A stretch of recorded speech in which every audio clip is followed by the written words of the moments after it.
plano era aterrar apenas para reabastecer. Este avião tem como destino a Sibéria, onde está a maior refinaria da empresa daquele homem baixo, de cabeça rapada e óculos, que vai a dormir a bordo. Tem um ar tímido e discreto, mas com apenas 40 anos, além de ser banqueiro, já controla 2% de toda a produção mundial de petróleo. São 5 da manhã e o avião aterra num aeroporto a meio caminho. Quando o piloto tenta estacionar, é travado por uma série de carrinhas que se atravessam à sua frente na pista. Um grupo de homens de uniforme, com máscaras e coletes à prova de bala, entra no avião onde segue o empresário russo. "Posem as armas!" gritam aos seguranças privados que seguem a bordo. É então que um dos agentes se aproxima do homem de cabeça rapada. "Temos um mandado. Venha connosco." O empresário é algemado e sai do avião com um agente dos serviços secretos russos a puxá-lo pelo braço. O homem mais rico da Rússia acaba de ser detido.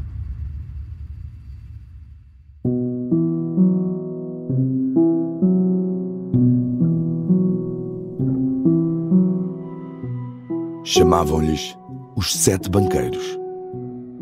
A alcunha, colocada por um dos membros do grupo, era uma referência aos 7 boiardos que governaram a Rússia no início do século XVII.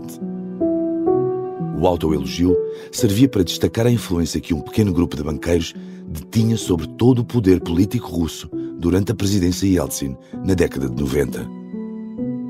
Mas a chegada de um homem quase desconhecido veio alterar tudo. Quando Vladimir Putin é eleito presidente da Rússia em março de 2000, rapidamente deixa claro que com ele não há reinados partilhados. No espaço de menos de 3 anos, o grupo dos 7 banqueiros estará desfeito. Este homem que acaba de ser detido vai ser usado como exemplo.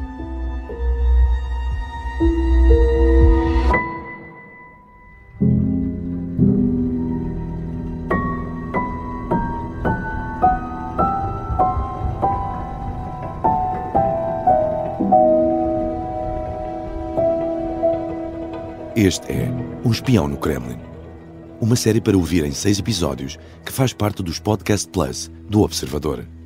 É narrada por mim, Marco Delgado, com banda sonora original de Martim Sousa Tavares e Manuel Palha. Episódio 2. O Ganso e outros traidores.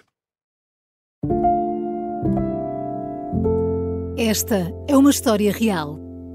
E é o conhecimento da história que guia a Onda em direção a um futuro melhor. Vamos continuar este percurso juntos, porque a Onda tem muito para contar, mas também tem muita vontade de ouvir. Nesta viagem, os Podcast Plus do Observador têm o apoio da Onda Automóveis. Como é que o espião no Kremlin se transforma num ditador e acaba a invadir a Ucrânia? Criando uma teia de poder e guerra. No último episódio, percebemos que o primeiro passo é usar a guerra para se transformar num líder adorado. O segundo passo, como vão perceber agora, é silenciar os traidores.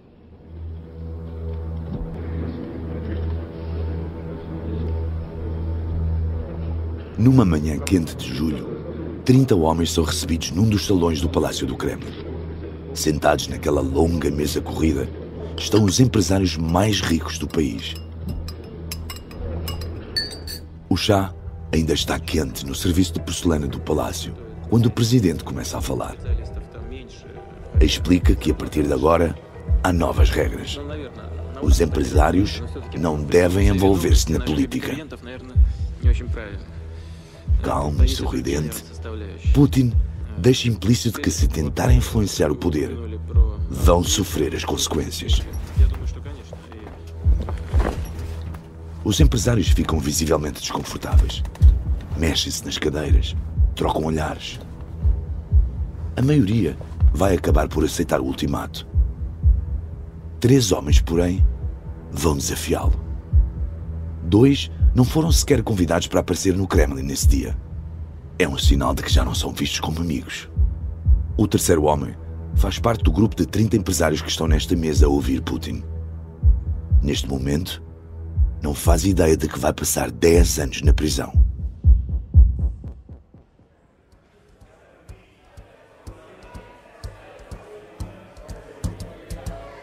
Fly me to the moon, let me play among the stars. Era tão provável como chegar à Lua, disse um jornalista russo. Nesta noite de outubro de 1995, no salão de um dos hotéis Hilton em Genebra, celebra-se a entrada de um banco russo no mercado suíço. Há caviar, vodka gelada e música. Este sucesso só é possível por causa de um programa de privatizações polémico. Os banqueiros emprestavam dinheiro ao Estado e, em troca, recebiam ações numa série de empresas estatais lucrativas. Se o Estado não pagasse o empréstimo de volta a tempo e horas, os banqueiros podiam vender as empresas em leilões abertos. É assim que, quase do dia para a noite, surge uma nova classe de milionários no país. Uma classe que gosta de consumir caviar e vodka gelada a rodos, mas que gosta ainda mais de se manter perto do poder. Daí o nome que lhes dão: oligarcas.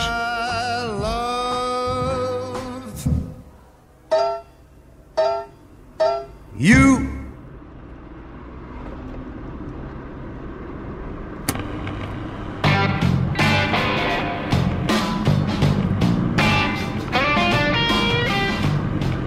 Chamam-lhe o Ganso, pela semelhança de sons entre o seu apelido e essa palavra em russo. Na década de 1980, Vladimir Guzinski era apenas um taxista ilegal. Fazia dinheiro usando o seu próprio carro para levar pessoas ao aeroporto. Durante uma noite de trabalho pelas ruas de Moscovo, o Ganso fez uma pausa entre clientes para fumar um cigarro. Encostado ao seu carro, aquele homem franzino e de casaco de cabedal olhava em volta, distraído, quando reparou no ferro velho de carros que ficava ali ao pé e viu um enorme cabo de cobre puro. Percebeu que estava ali uma mina de ouro. Poucos anos depois, as pulseiras de cobre que criou já eram um acessório de moda popular em toda a Rússia. Distinguiam-nas 2 pequenos dragões gravados ao lado do nome da marca. A partir daí, foi sempre a subir para este empresário. Em 1993, usou parte dos seus milhões para fundar o primeiro canal de televisão privado do país. A nossa profissão são as notícias. Era o lema da NTV. Mas o verdadeiro objetivo do Ganso era influenciar o poder. Guzinski não apoia Putin para suceder a Yeltsin, e o seu canal reflete esse posicionamento. Por exemplo, através de um programa satírico de bonecos ao estilo contra-informação, muito popular na Rússia no início da década de 2000.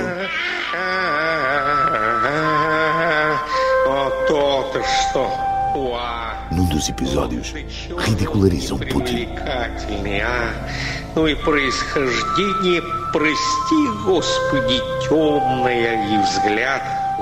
O alvo das piadas não terá gostado nada deste episódio, dizem. Desde que chegou à presidência, segue atentamente tudo o que se passa na televisão. Na sua secretária no Kremlin, tem sempre um comando para ir mudando de canais. Mas apesar disso, não foi o programa de bonecos que ditou o fim da NTV. Место действия Рязань, время действия сентябрь 1999 года. Estamos em março de 2000, a apenas 2 dias da eleição presidencial que vai dar a vitória a Vladimir Putin. A NTV exibe um documentário de investigação. O tema é o incidente em Ryazan, quando 2 agentes do FSB foram apanhados a colocar o que parecia uma bomba na cave de um prédio. O programa explora o possível envolvimento dos serviços secretos nas explosões que abalaram o país em 1999. A reação do governo não tarda. O ministro da Informação deixa um recado a um dos chefes do canal. A NTV passou das marcas. A partir de agora, aos nossos olhos, vocês são criminosos.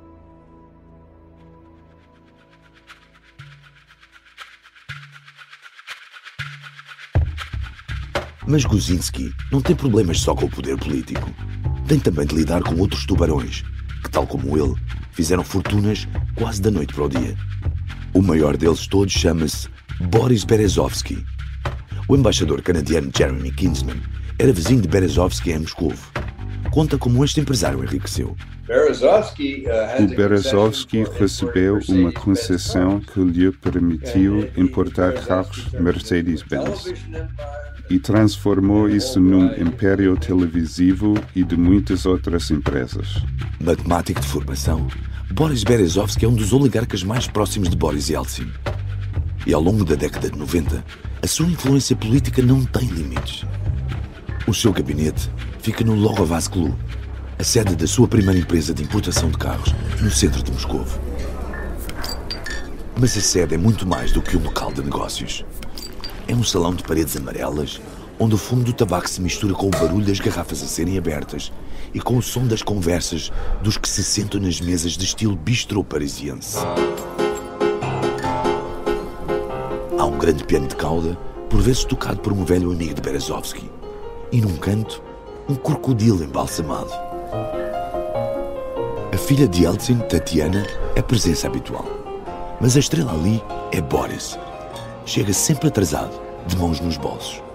É baixo e careca, mas o seu carisma quase maníaco transparece em cada palavra que diz. Pede desculpa pela demora e sai pouco depois, apressado, mas não sem antes trocar uma palavra com todos os que lhe interessam. Ao contrário do ganso, Berezovsky vê com bons olhos a subida ao poder de Putin.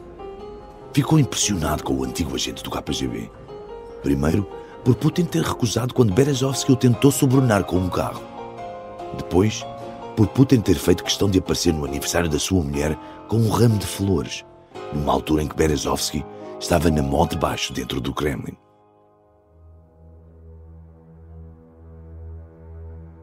A proximidade entre os dois era tal que em julho de 1999 é ele quem dá a Putin a notícia de que Yeltsin o quer convidar para primeiro-ministro e provável sucessor na presidência.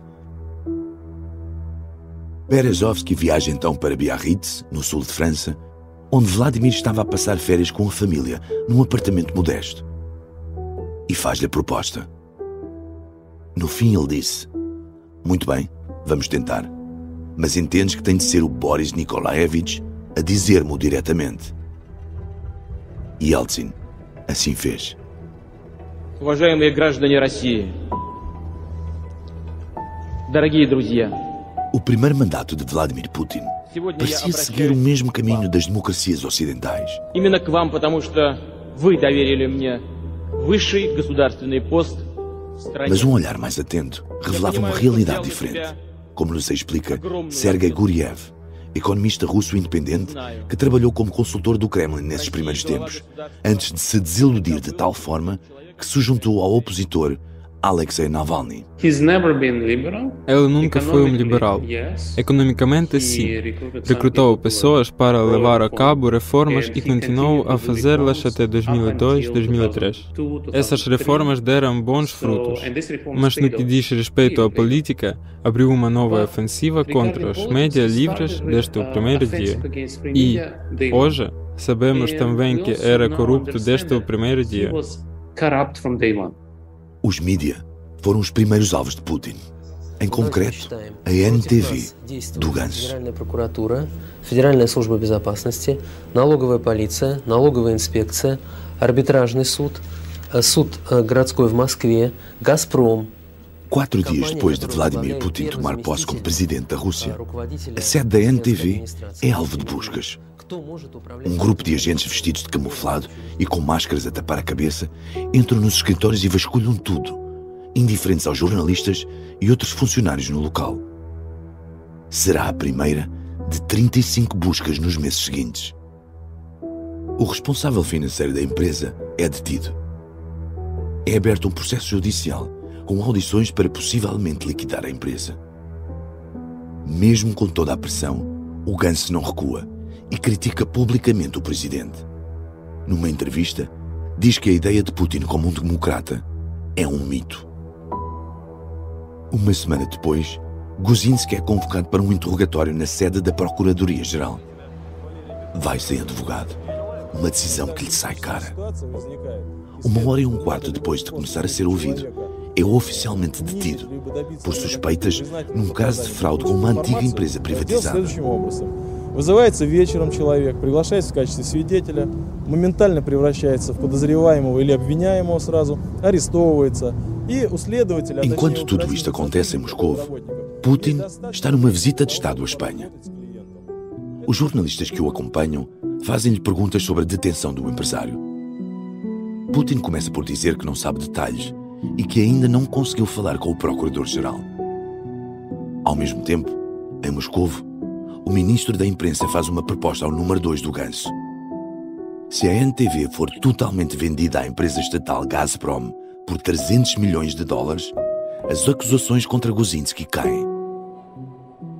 Na cadeia, fazem a mesma oferta ao Ganso e também o ameaçam. Dizem-lhe que o vão pôr em celas cheias de prisioneiros com tuberculose e sida. Sente-se um refém e desabafa.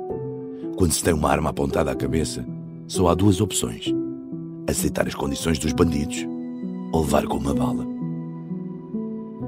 Guzinski aceita as condições. 3 dias depois, sai em liberdade e embarca num avião para a Espanha. Não é ele o empresário que foi detido a bordo de um avião, como contámos no início deste episódio. Esse é outro homem que ainda vamos conhecer melhor. Mas Guzinski, o ganso do cobre e dos mídia, nunca mais regressou à Rússia.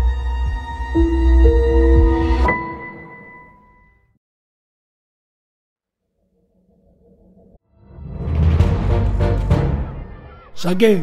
Tirei a faca. Fui, empunhei e mesmo no momento em que... Esta é a história do padre obcecado com a infiltração do comunismo na Igreja que tentou matar o Papa em Fátima. E do misterioso segredo fechado num cofre que os unia. Assume-se como um protegido pela Virgem de Fátima. Matar o Papa é uma série para ouvir em 6 episódios e faz parte dos Podcast Plus do Observador. Pode acompanhar todas as semanas no site do Observador, nas plataformas de podcast e no YouTube.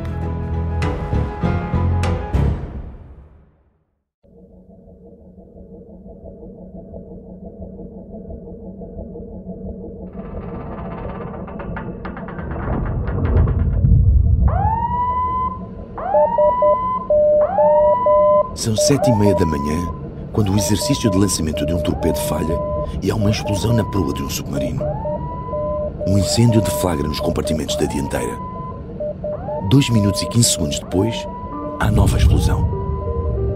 A maioria da tripulação de 113 marinheiros tem morte imediata.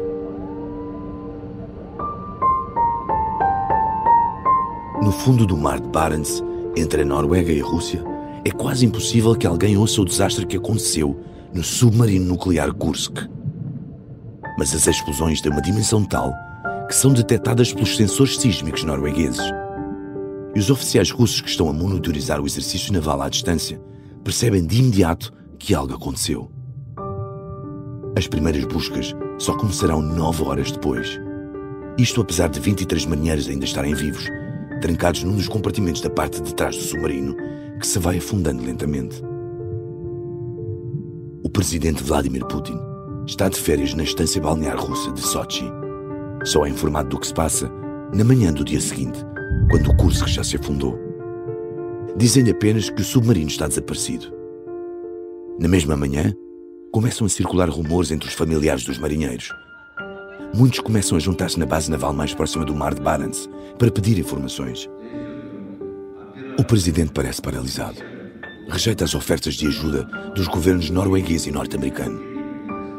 Não interrompe as férias. Deixa o Ministério da Defesa tratar dos comunicados. E este vai dando informações falsas ao público. Единственное ясно, что люди живы, и ясно второе, что экипаж подает сигналы СОС. Вот это точно ясно. Toda a gente a bordo está viva, garante o responsável da Marinha. A essa hora, todos os marinheiros já tinham morrido. Boris Berezovsky telefona ao presidente e insiste sem sucesso que ele interrompa as férias. Berezovsky já tinha tido a ousadia de criticar algumas decisões de Putin, mas agora vai cometer um erro fatal.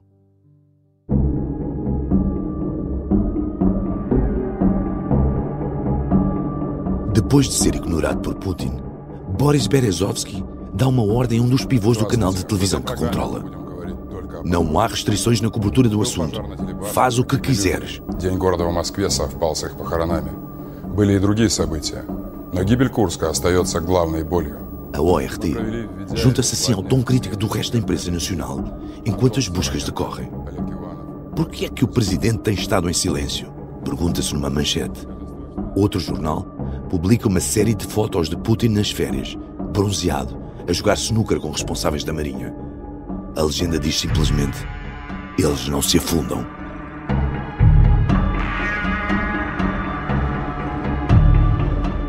Uma estação de rádio faz uma sondagem que se revela demolidora para Putin. 3/4 dos inquiridos acham que o presidente devia estar a acompanhar as buscas no local.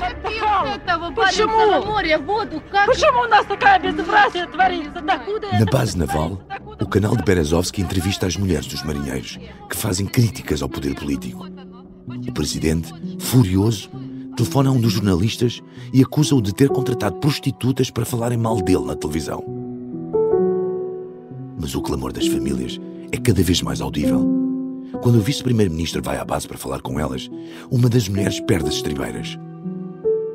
Chama-lhe porco e acusa-o de estar a engordar enquanto o filho está a morrer. Tentou acalmá-la. Uma enfermeira da Marinha aproxima-se e injeta-lhe um sedativo. A mulher desmaia.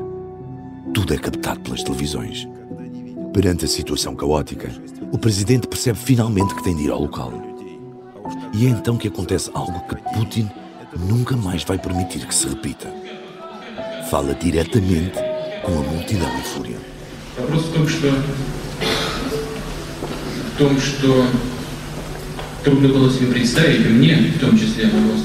As famílias esperavam pelo presidente desde as 4 da tarde, mas ele só aparece à noite. De fato preto, sem gravata, reúne-se com os cerca de 500 familiares que ali estão. As televisões só têm autorização para filmar os primeiros 30 segundos. Os jornalistas são depois retirados da sala, com exceção de um, que finge ser familiar das vítimas e esconde o gravador debaixo do casaco. O encontro começa tenso, mas à medida que Putin fala, consegue domar a multidão. Saiu dali como o presidente daqueles que estavam prontos para o despedaçar pouco antes. Resume o jornalista que ficou na sala. Kursk serviu-lhe de lição. Até hoje, só aceita encontros programados, como a reunião com as mães de soldados russos a combater na Ucrânia em novembro de 2022. Todas elas com ligações ao partido ou ao governo. Слова благодарности вам, поддержки. Мы все смертные. Мы все под Господом. Depois de controlar a fúria das famílias do Kursk, passa à fase seguinte: responder aos ataques mediáticos de que foi alvo. Na televisão, ameaça os oligarcas que o traíram e que acusa de aproveitamento político. Seria melhor para eles venderem as suas vilas na costa mediterrânica de França ou Espanha. Aí teriam de explicar porque é que estas propriedades estão registadas em nomes falsos ou em nome de empresas. E aí perguntaríamos de onde veio o dinheiro. Putin decidiu que a ação de Berezovsky era a ação de um traidor. E um traidor é pior do que um inimigo. A um jornalista russo, nesse mesmo mês de agosto, o próprio presidente explicou que um traidor é um homem que está sempre por perto, mas no momento em que acha que estamos fracos, esfaqueia-nos pelas costas. Para eles, não pode haver misericórdia. No final de agosto, Putin e o seu chefe de gabinete recebem Berezovsky no Kremlin. O que aconteceu na reunião foi relatado mais tarde pelo próprio empresário. O oligarca começa por dizer que defende a cobertura do acidente do Kursk por parte da sua televisão. No seu habitual tom lisonjeiro, reforça que as críticas ajudam o presidente, porque revelam que ele não tem intenções de censurar os mídia. Depois de ouvir Berezovsky em silêncio, Putin abre uma pasta com documentos. Começa a enumerar em voz alta uma série de suspeitas de crimes por parte da televisão que o oligarca controla, nomeadamente corrupção. Exige que o empresário entregue as suas ações a uma empresa estatal indicada pelo governo. Berezovsky confrontou. Diz-me uma coisa, Volodya. Fazeres-me o mesmo que fizeste ao Gantz foi ideia tua? Putin responde. Isso agora já não importa nada. Adeus, Boris Abramovich. Nos meses seguintes, a Procuradoria abre uma investigação por suspeitas de desvio de dinheiro contra Berezovsky. Em novembro, anuncia que vai acusar formalmente o empresário. Mas Boris Berezovsky não é detido. Também não é ele o homem apanhado à meia-da-noite num avião pelos serviços especiais. Em vez disso, decide pedir asilo político no Reino Unido, que lhe é concedido. Como Guzinski, nunca mais regressará à Rússia.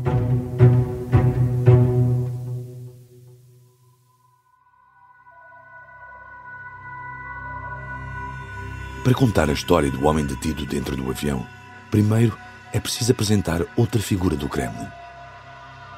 O seu nome é Igor Sechin. Mas nos corredores do Kremlin há quem lhe chame pelas costas Darth Vader. Num dos telegramas diplomáticos norte-americanos divulgados pela Wikileaks, é descrito desta forma.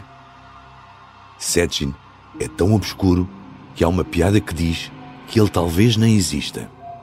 É antes um mito urbano, um papão inventado pelo Kremlin para incutir medo. Sechin foi durante anos uma espécie de secretário de Vladimir Putin. Era o homem que lhe geria a agenda, que lhe entregava papéis para assinar, que lhe levava a mala se fosse preciso. Sempre servil, de cabeça e voz baixas, mas sempre a atuar na sombra. O economista Sergei Guriev, que se cruzou com ele, descreve assim o seu percurso.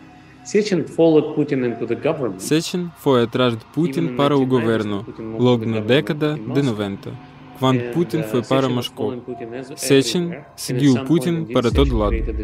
A certa altura criou o Rosneft e começou a geri-la, mas antes disso ocupou vários lugares no governo e sempre estava muito próximo de Putin.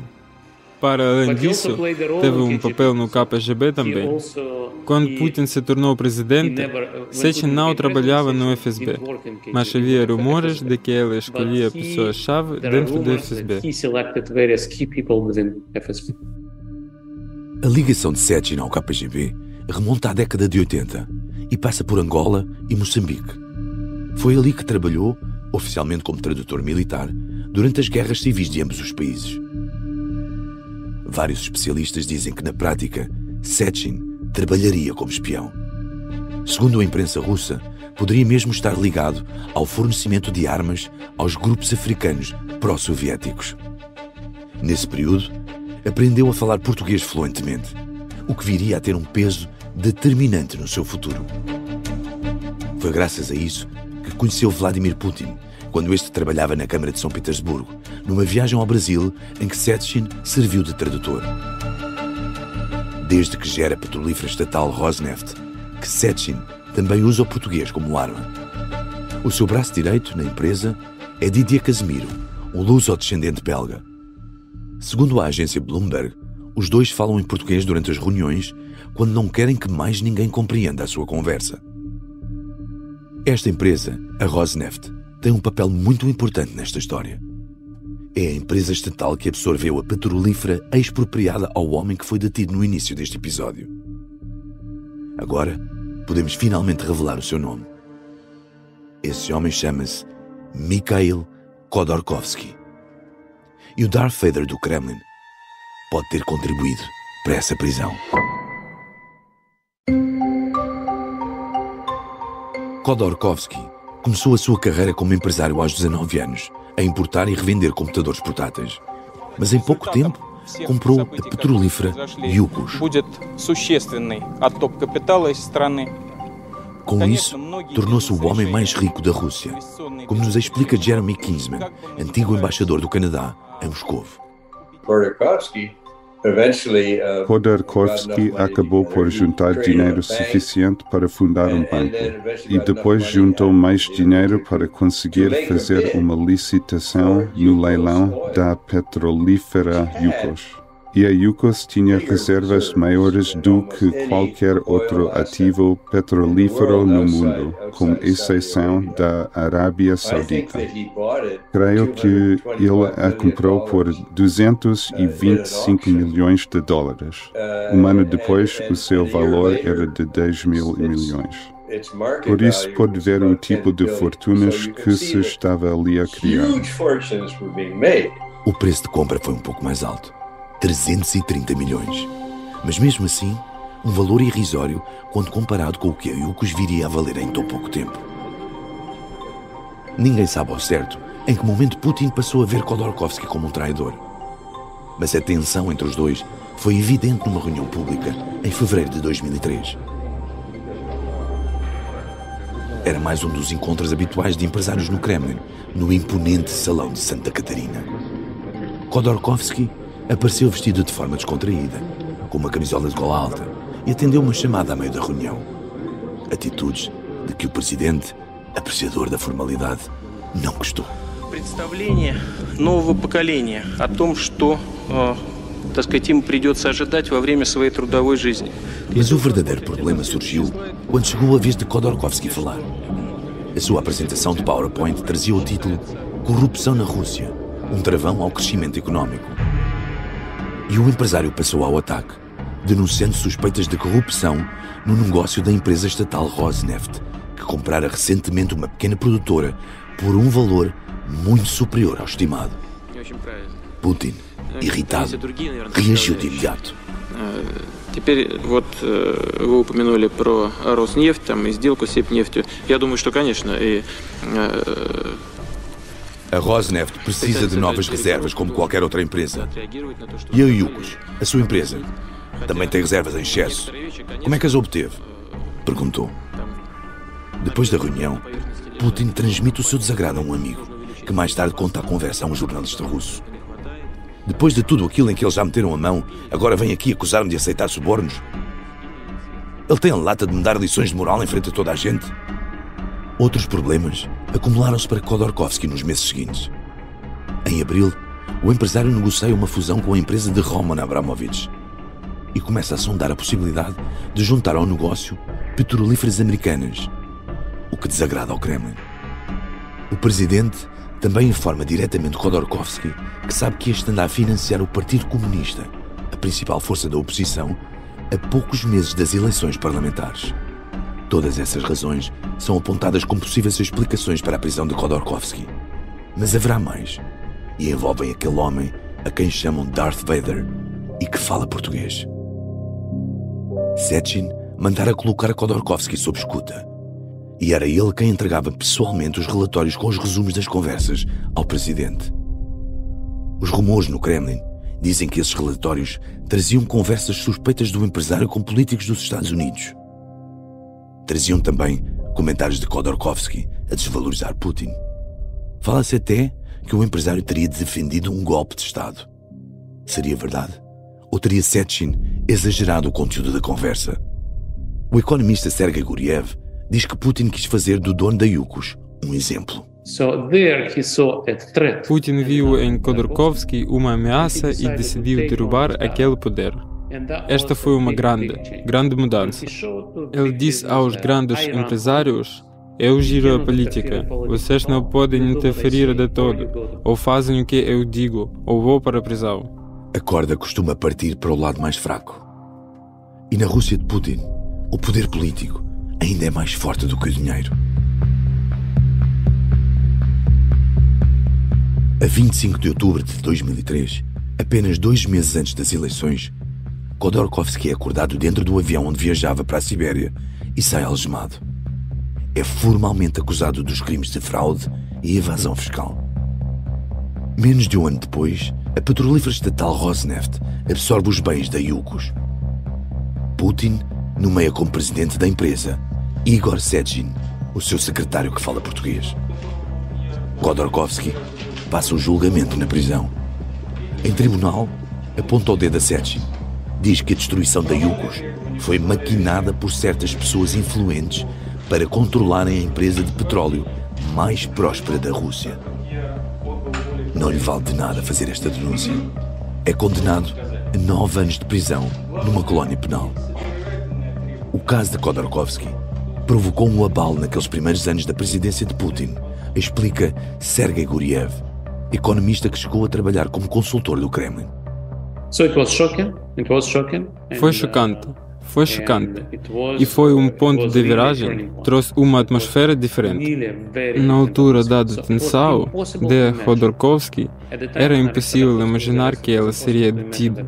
Era impossível imaginar que ele ia passar anos na prisão. Pensemos nos outros oligarcas. Guzinski foi detido e libertado ao fim de uma semana. E depois Putin chateou-se como Berezovsky, mas não o pôs na prisão. Por isso, isto é completamente diferente. E quando Khodorkovsky recebeu como pena vários anos de prisão, tornou-se óbvio que as regras do jogo tinham mudado. Hoje em dia, uma prisão como a de Khodorkovsky não surpreende. 20 anos depois daquele momento, é habitual surgirem notícias de pessoas a serem condenadas a 5, 10 ou 20 anos de prisão na Rússia, apenas por condenarem publicamente a guerra na Ucrânia. Red square, red jacket. Mas em 2003, ainda era possível acreditar que Vladimir Putin iria colocar a Rússia no caminho da democracia. Of course it's going to go down well here.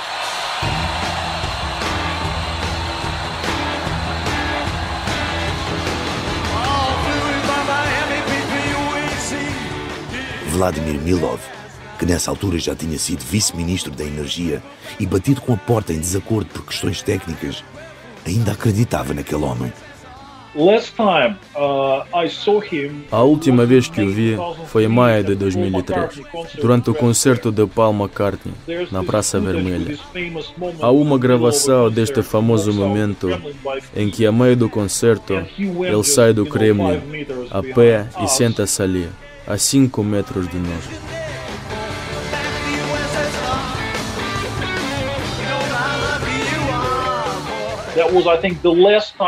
Foi a última vez que tivemos uma ilusão de normalidade sobre o futuro da Rússia, porque semanas depois começaram as detenções no caso Yukas, e aí ficou muito claro que caminho estávamos a seguir.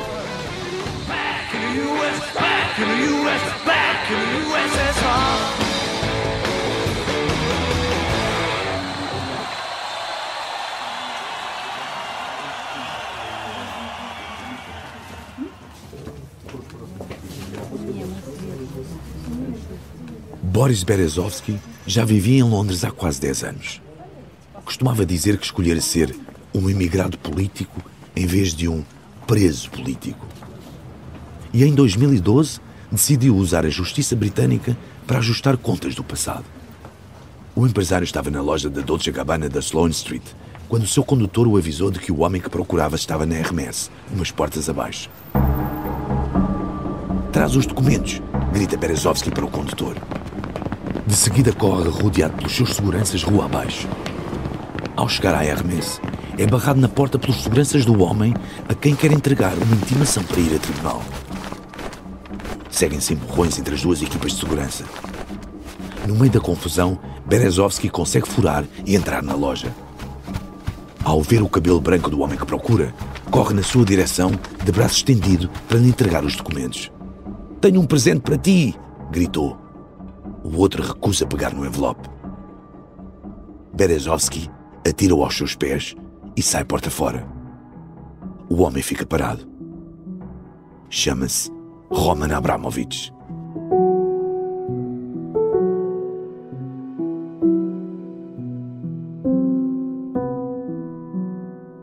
O mundo tinha ficado a conhecer Abramovich uns anos antes, quando o milionário russo comprou o Chelsea em 2003 e devolveu a glória ao clube londrino após a contratação do treinador português José Mourinho. Mas o julgamento que o vai opor a Boris Berezovsky vai começar a desvendar como, para além dos holofotes do futebol, este homem pode ser muito mais próximo de Putin do que a maioria das pessoas pensava.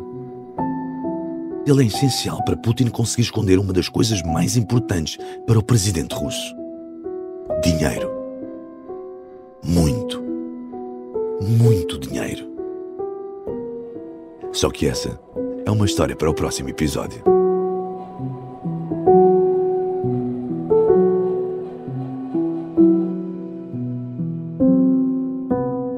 Um Espião no Kremlin é uma série em 6 episódios e faz parte dos Podcast Plus do Observador. É narrada por mim, Marco Delgado, e tem banda sonora original de Martim Sousa Tavares e Manuel Palha. O guião e as entrevistas são de Cátia Bruno. A edição é de João Santos Duarte. A sonoplastia é de Bernardo Almeida.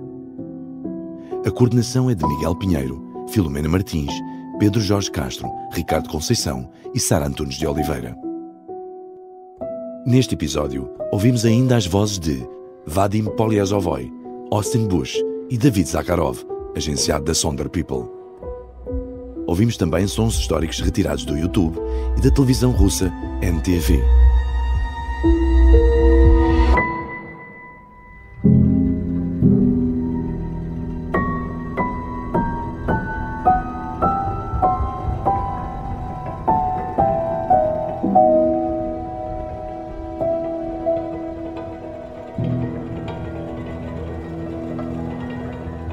Podcast Plus do Observador é mais do que um podcast. Os Podcast Plus do Observador têm o apoio da Honda Automóveis.